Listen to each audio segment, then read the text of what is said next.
Hi, everybody. I'm Skip Elsheimer, and welcome to the AV Geeks Lunchtime streaming show, where we watch old 16mm films that we have in our archive.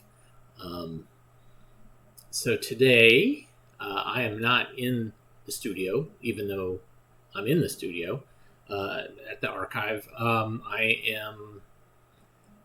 Sometimes I got to get out. I got to live a life, So that's where I'm doing. I'm walking around in the fresh air somewhere. Hopefully it's not raining. But today we're going to watch a bunch of films about insects. And the first film we're going to watch is silent, but it is the Battle of the Centuries, where we see ants and termites fighting. There's no sound to this, which is too bad, but I can imagine if we could play that soundtrack from that episode of Star Trek where they have the battle where Kirk and Spock battle. I think would be appropriate here. So if you can find it, go ahead and play that while you're watching this. So enjoy.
right, so this next film was made by the University of Clemson in South Carolina, but was sponsored by a pesticide company. And like a lot of the films I have, they actually are, they talk about insects, but they talk about insects because they have come up with ways to eradicate them. And they talk about insects as pests. And so that's what this film is. Goodbye, Mr. Roach. Enjoy.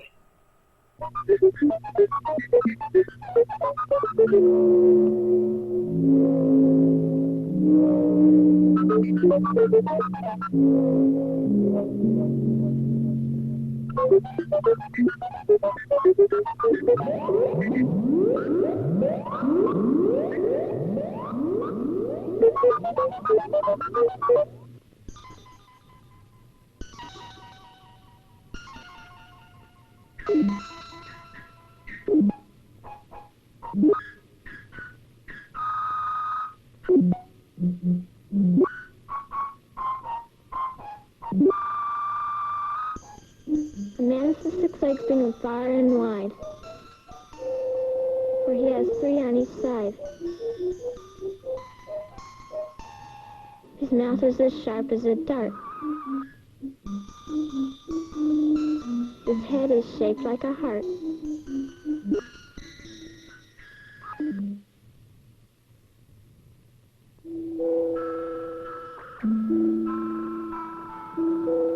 Where did it come from? I don't know, I just found it. What did it do? Touch it.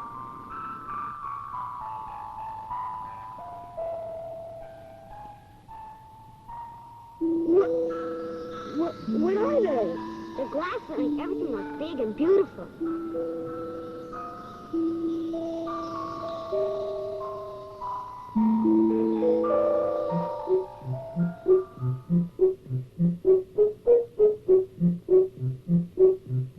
Ladybug.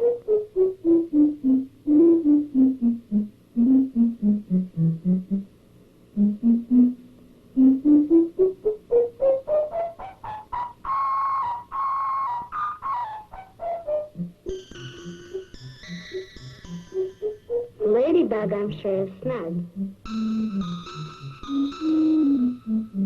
And as far as I've seen, her body's shiny and clean.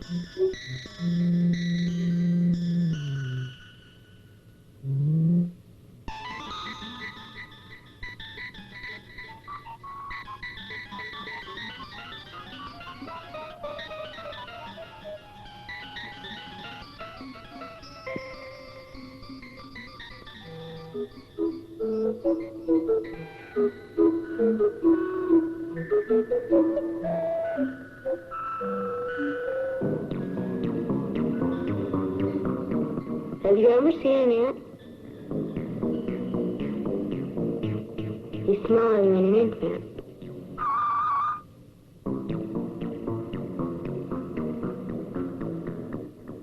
He's so ugly, it's pitiful.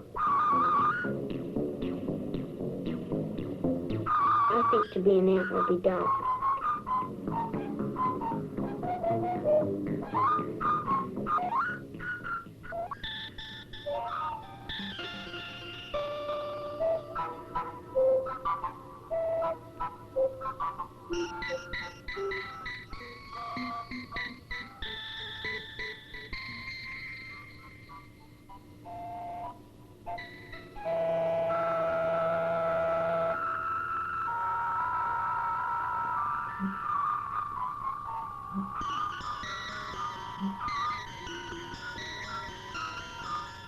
Hey, now wait, don't leave me. The big fat potato bug, don't you see? So don't run away, it's nothing to fear. But since you're so scared, I'll just stand right here.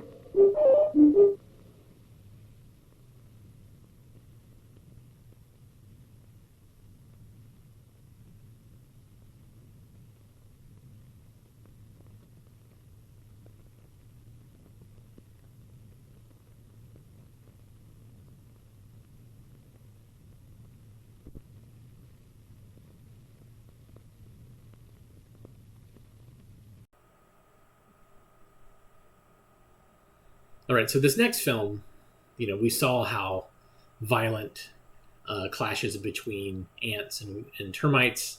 Let's watch a educational film made for young kids called Some Friendly Insects that teach us about how some insects are not pests but are beneficials to our society and to the environment. Enjoy. Recognize this gentleman? In English, he is called cockroach, croton bug, roach, water bug, or black beetle. The Germans call him Schaben, the French la blatte, and in Spanish he is known as la cucaracha. No matter what the language or country, the cockroach is an unwelcome and disgusting pest in any home. Let's take a look at Senor Cucaracha, how and where he lives, and better still, how to get rid of him.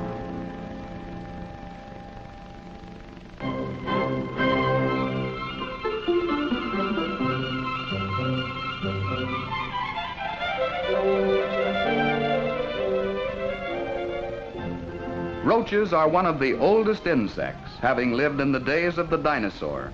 Fortunately for us, the size of our roach today is extremely small compared with his ancestor. Roaches of the days of the dinosaur were several feet long. Today, some roaches found in the tropics grow 3 or 4 times larger than our common American cockroach. The true home of the roach is outdoors, beneath the bark of trees and under rocks. This has resulted in their bodies, heads, and legs becoming flattened, allowing them to hide in small cracks and crevices. There are about 2,000 different kinds of roaches, but only 4 have adapted to life indoors. The largest of these is the American roach.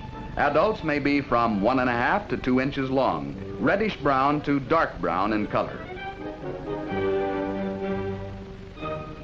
The oriental cockroach, sometimes called black beetle because of their short wings, heavy body, and dark color, are slightly smaller than their American cousin. The brown-banded roach is the smallest of our 4 kinds and brightest in color. They like high places, such as the ceiling and upper cabinets in a kitchen. This makes them a little harder to control. The German roach is the most common and is often called croton bug or water bug. Adults are slightly larger than the brown-banded, but are still less than 1 inch long and light brown in color. Here are all 4 together. Left to right, the American, Oriental, brown-banded, and the German.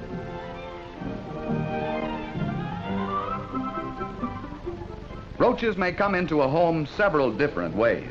Sewers or basement drains are one of the most common.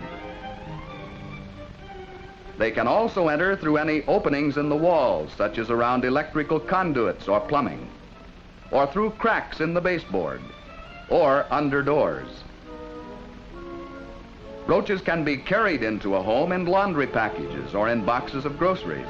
All packages which might possibly contain roaches should be examined carefully. If an adult carrying an egg capsule gets away, a population of roaches is likely to develop.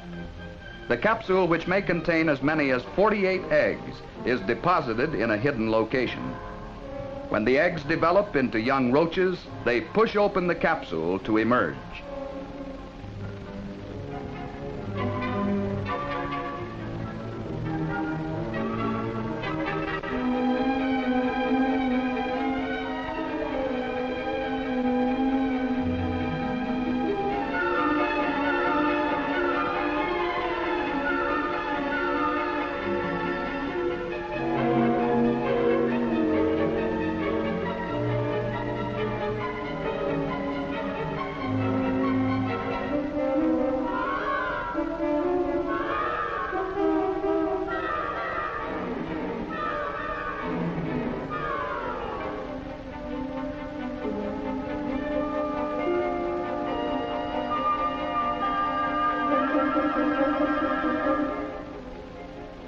These young nymphs are extremely active and will begin to search for food immediately. A few days later, the young roaches turn to a yellowish-brown color. Still in the nymph stage, these roaches are almost grown but have not yet developed wings. Wings are present only on adults.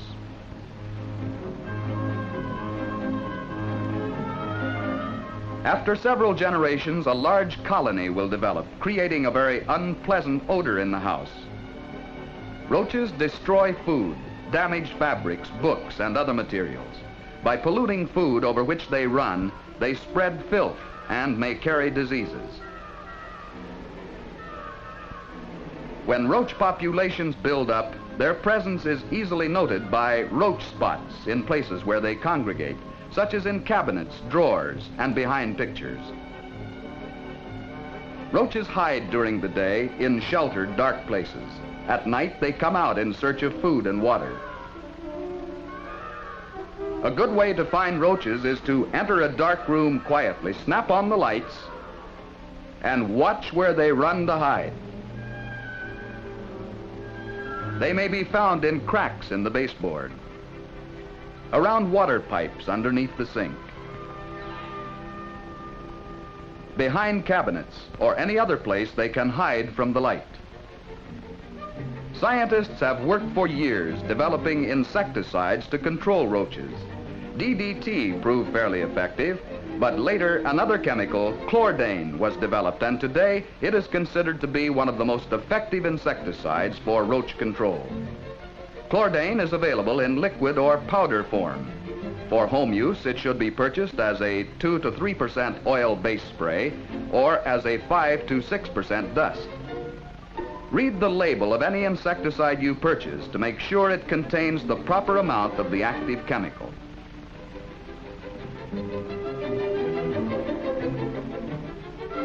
A single treatment of chlordane applied correctly leaves an invisible film which gives protection for several weeks. For most effective results, the material should be applied to all secluded places and cracks so that no matter where the roach tries to hide, he will come in contact with the residue. Special attention should be given to baseboards. The area under the sink should be treated carefully, as it is a favorite hiding spot for roaches.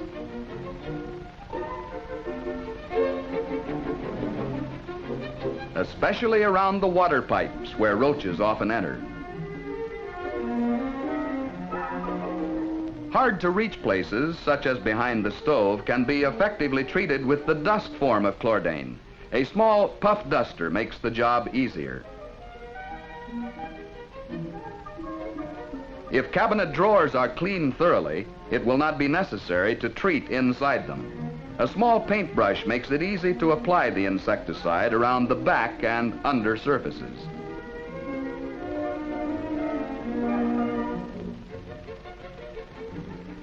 Before treating cabinets and other storage places, first remove all food and utensils. Here again, the brush makes it easy to apply the insecticide effectively.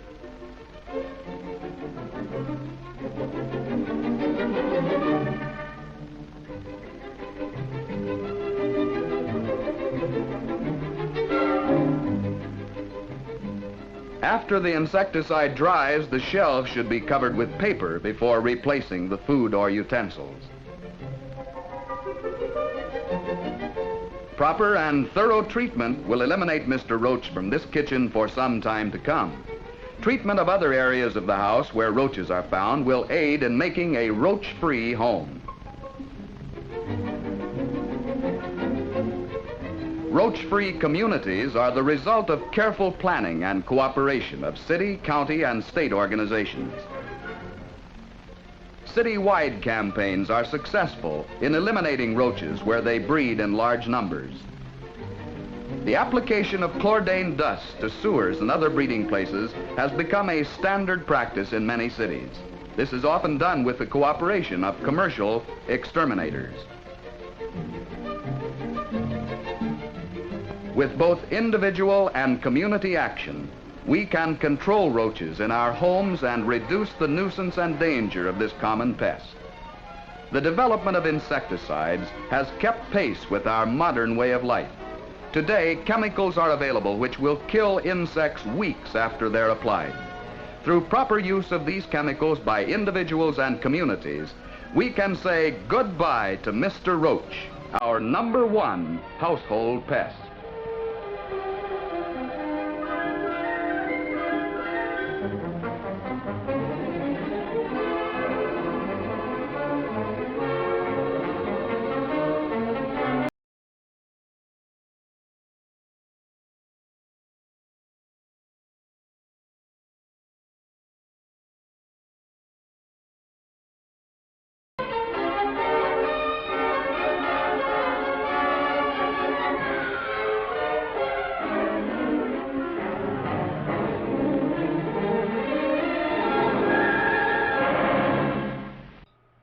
The next film we're going to watch is Insects Astray.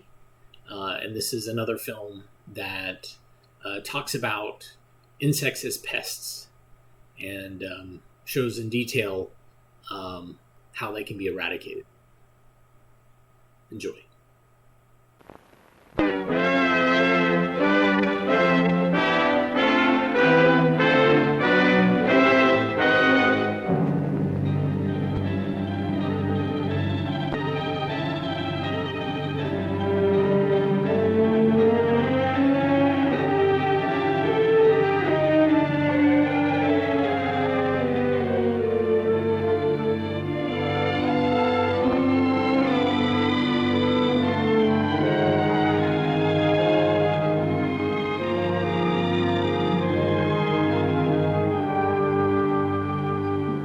The prehistoric world, primeval landscape.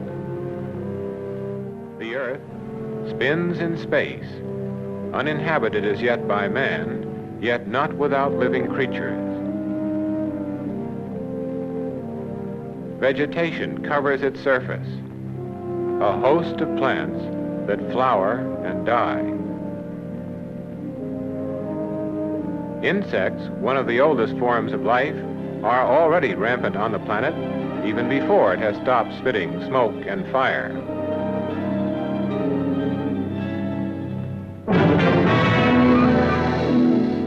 The Earth's surface is shaken by vast convulsions. Plants and animals are buried for thousands of years.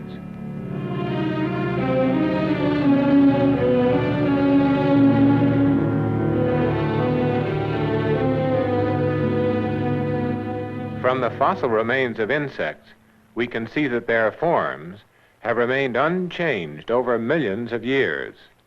Nature will not be hurried.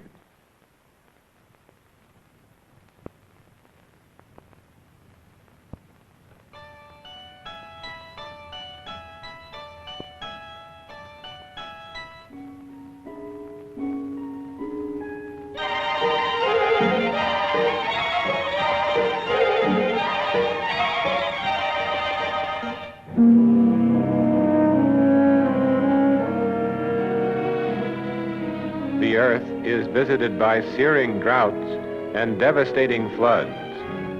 The waters cover it. In the shades of primeval firs and palms, the giant saurians struggled for existence. Nature's experiment with size. Yet they too, in time, went under, but the insects remained. They lived on to see the coming of man. Like a mighty army, the mightiest of all armies, they are indestructible.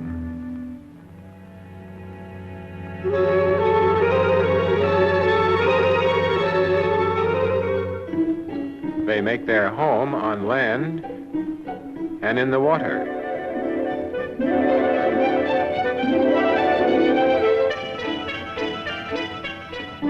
Insects can tolerate the burning sands of the desert as readily as the cold of ice and snow. Who is master of the world, man or the insects, nature's most persistent creatures representing 9/10 of all forms of life?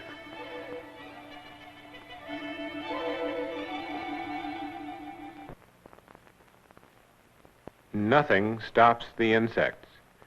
They are utterly ruthless in their lust to destroy. This precious tapestry, for instance, is to them as welcome as an ordinary suit to roam and gorge to their heart's content. Let us look closer.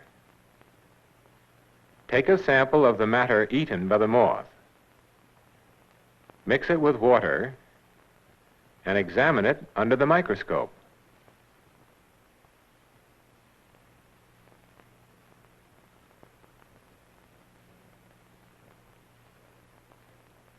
This insect has been eating wool. Now, the same sample magnified 300 times. It clearly shows that the wool fibers have been completely digested. This confirms the fact that wool must be the insect's natural food. Well, but you may ask, these insects that now eat wool, what did they feed on before the coming of man?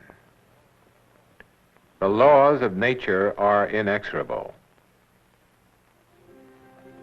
Life alternates with death, and dead matter, the refuse of life, must not be left to decay and contaminate. Nature has her own scavengers whose job it is to remove this refuse, fur or feather, whatever it may be. To assist in this process of clearing what is dead is the never-ending task of the industrious army of insects. In their natural environment, the insects have their proper function as a necessary link in the great biological cycle, the various parts of which are purposefully attuned to produce a harmonious whole.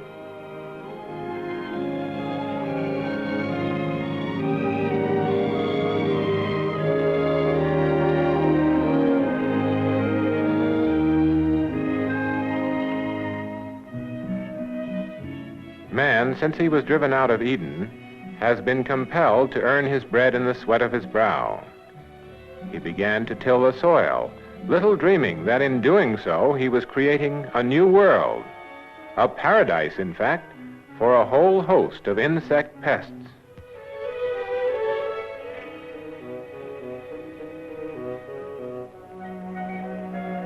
Besides food, man requires clothes.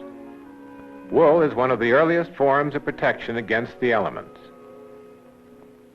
The moths, forsaking the functions assigned to them by nature, migrated from an inhospitable outside world into the homes of man. They became insects astray. And so the battle began.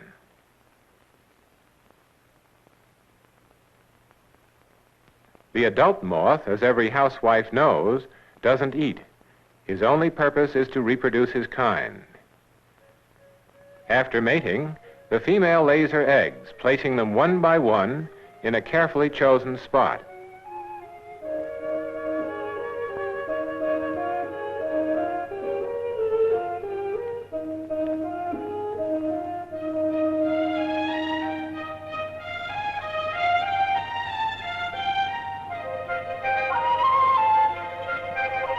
How generous is nature! Within a matter of hours, the moth has laid 100 eggs or more.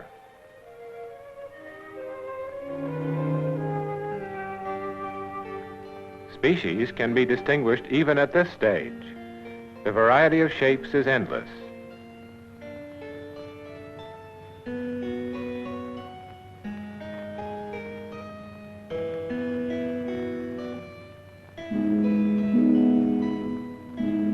Growth within the egg continues.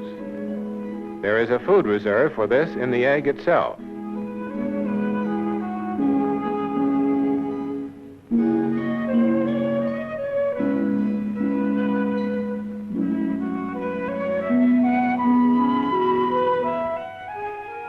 In a few days, the grub hatches out and starts to spin at the same time it begins to feed, with a very hearty appetite. Now the visitor becomes both a pest and a thief. Feeding ends only when the grub is ready to mature into adulthood. That strange and complex phase in the life of many insects. Within the chrysalis, the future moth can be clearly seen.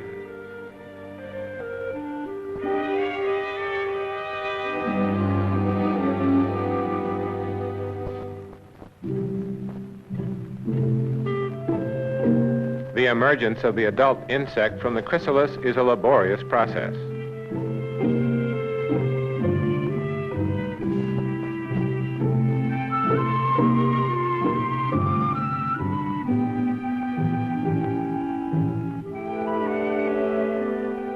Out at last. Each limb is tried out separately. Legs, antennae, wings.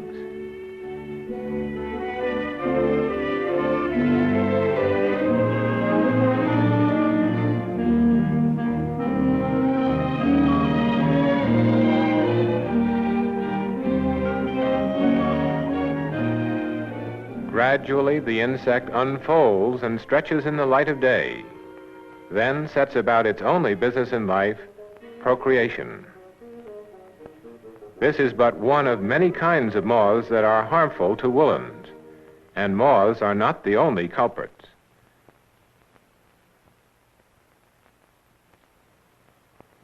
Here are one or two examples of damage. A tear, a hole worn by rubbing, a careless smoker leaves his mark, an acid burn, smooth edges, a perfect triangle. Smooth edges again, but so many holes together that these were not done accidentally. They call for closer investigation. One of the visitors may have something to do with them. A slide covered with a thin film of lacquer is pressed on the damaged place.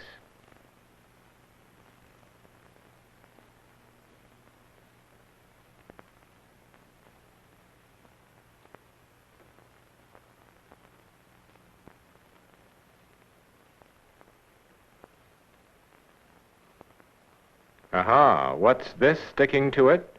It certainly doesn't look like a part of the wool. The biologist tells us that these are the so-called cordo hairs of the carpet beetle larvae.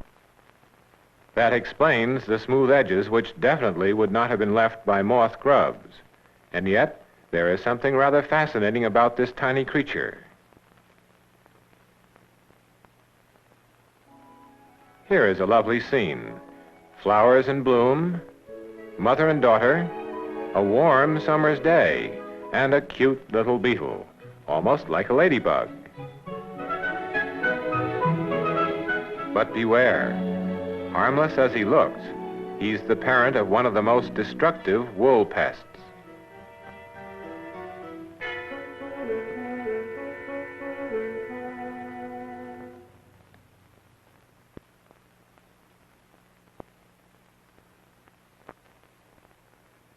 These attractive insects are carpet or fur beetles, so called because of their preference for furs and carpets. They spend their early youth on flowers, but soon instinct drives them into our homes. They make for a dark corner, and here our unwelcome visitors lay their eggs.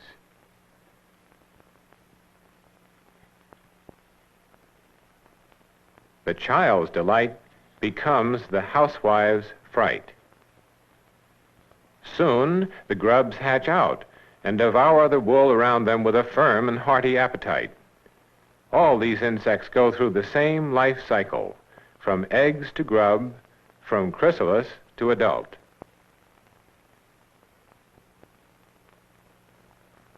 With its terrifying mandibles, the grub breaks up the individual fiber before swallowing it.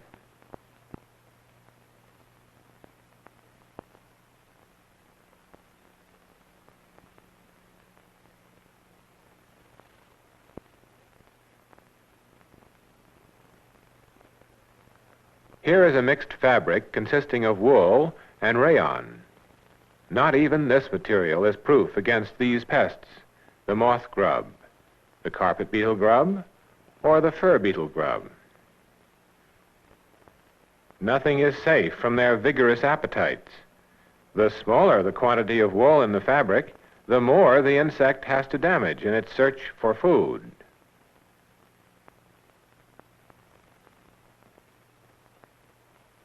It's almost impossible to calculate the damage done by these pests. The total, year by year, all over the world, is something like 1,000 tons. This is just a figure, of course, but we can give it substance by saying that 1,000 tons of wool is enough to clothe 1 million people. And what about the irreparable damage done to valuable carpets, tapestries, and to museum pieces?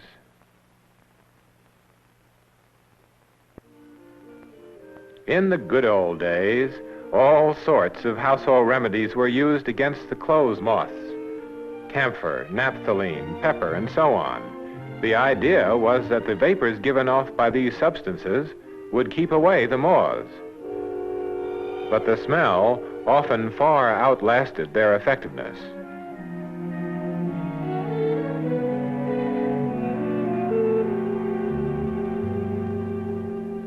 A new approach was needed to this problem.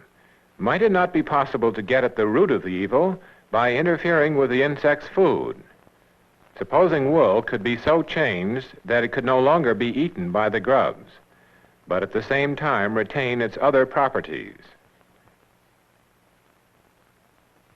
For instance, by evolving a chemical as fast as the fastest dye that would penetrate the wool fiber and be released only in the process of digestion.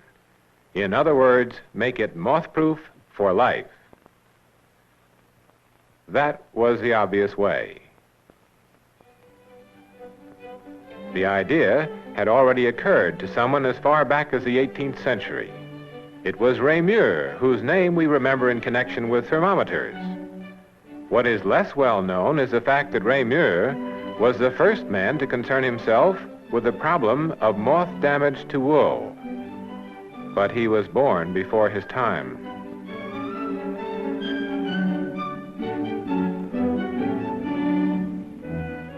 Here is a chemical laboratory about 1860, a turning point in the history of chemistry. Natural dyestuffs were being superseded by the new synthetic ones. In this important changeover lies the key to the solution of our problem. Today, we have an unending variety of dyestuffs at our disposal, and there are vastly improved fastness to light, heat, and washing and brushing.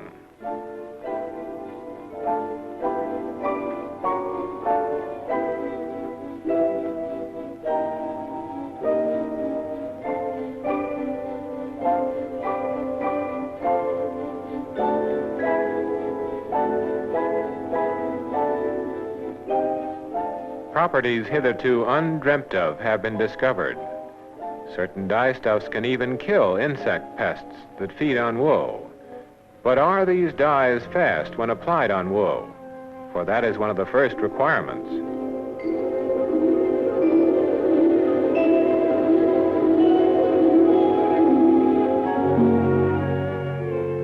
This dye has a good affinity for the fiber. Now let us try this wool on the insect. Yes, the insects die.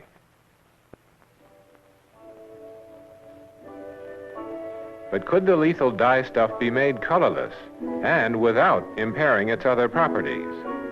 Many and complicated were the experiments which were carried out.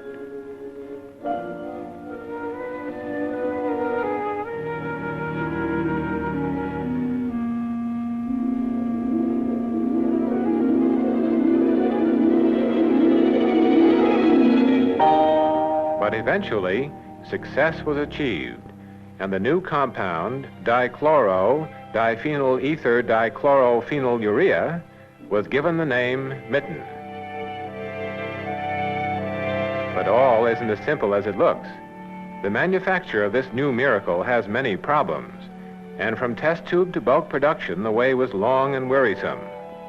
The intricate and unique plant was developed by the skill of the chemical engineers, and today it produces scores of tons every day. Mitten is not a household article. In fact, its application involves a process which only experts can carry out to ensure that the protection is lastingly effective. The dye house is the place for it. It is a colorless powder soluble in water. The prescribed quantity is carefully weighed out and dissolved in plenty of boiling water. It is boiled up until a clear solution is obtained.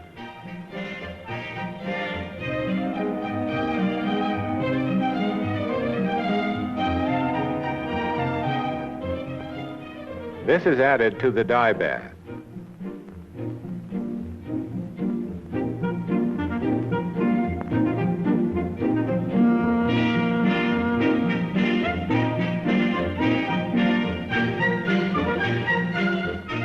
acid and dye stuffs follow in the required amounts.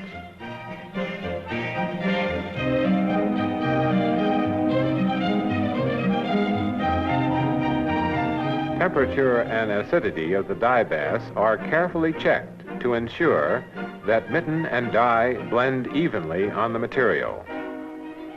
When they are taken up by the wool, the material is rinsed and dried.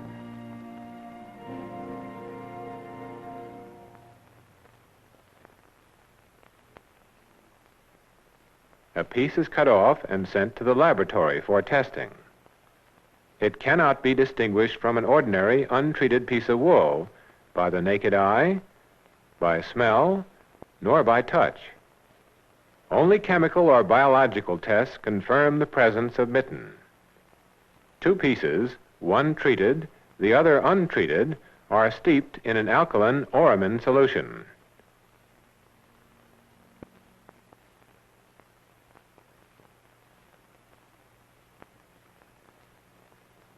Under an ultraviolet lamp, the treated piece fluoresces.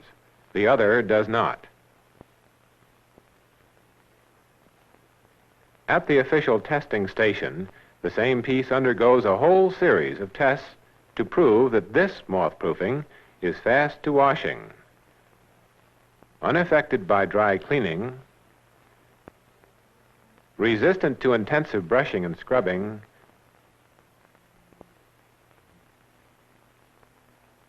fast to light.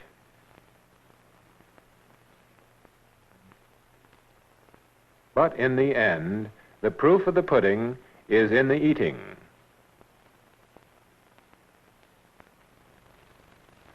Here in the biological laboratory, moths and beetles are bred on a large scale.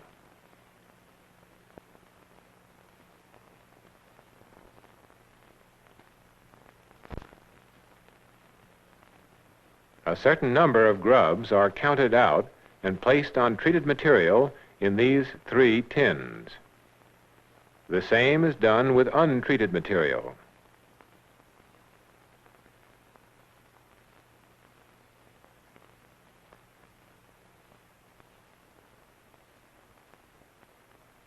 The grubs are left on the treated and untreated patterns for 2 weeks in identical conditions under thermostatic control.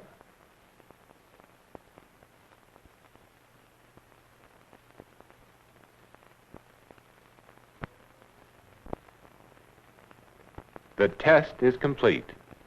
The treated material is undamaged. The untreated piece has been eaten to bits. A new weapon has proved its worth.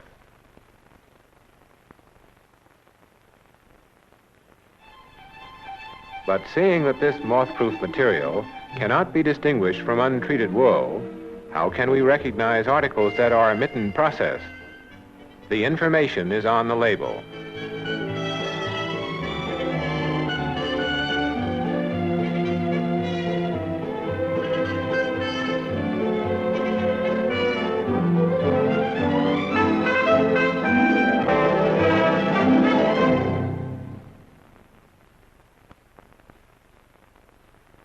This label is backed by a worldwide organization of testing laboratories which examine the output of mitten moth-proof goods wherever they are made.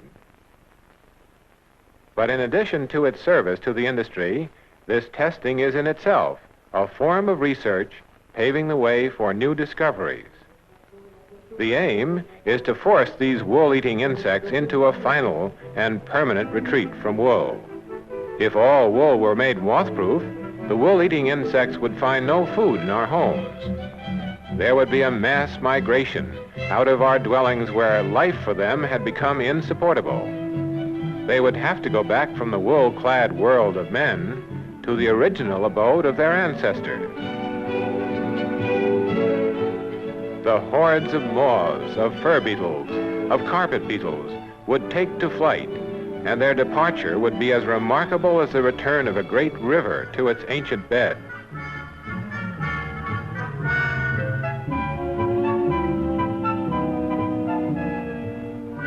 The wool-eating insects would no longer be astray. They would be thrown back upon their original functions, which was the removal of dead matter. No longer is it necessary to fear the moth. Wool can now be rendered moth-proof during manufacture. At last, forcing this pest to seek its food elsewhere in the ever-changing, everlasting biological cycle of the mysterious universe.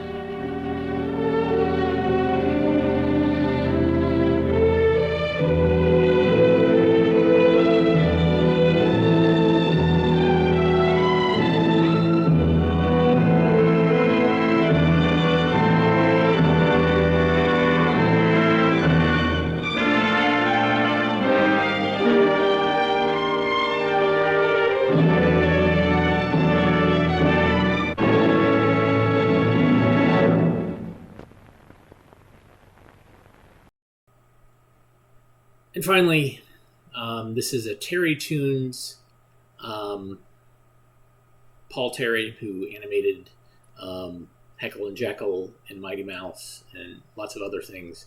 Early on, did some things that he released to theaters, not unlike Walt Disney. And this is Bug Carnival. Enjoy.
Man, yeah, I love that style of animation from that time period, the 30s, where everybody's dancing and singing and everybody's moving and grooving. And so I've got more of those in my collection that I'll be showing over the next several months. So thanks for tuning in today. If you like what you saw, you can buy me a coffee at buymeacoffee.com/avgeeks. You can also visit and buy DVDs at avgeeks.com, and you can hit like, subscribe, and you can hit the notification. These are all ways to get more eyeballs on what we do. So thanks so much for tuning in. We will see you soon.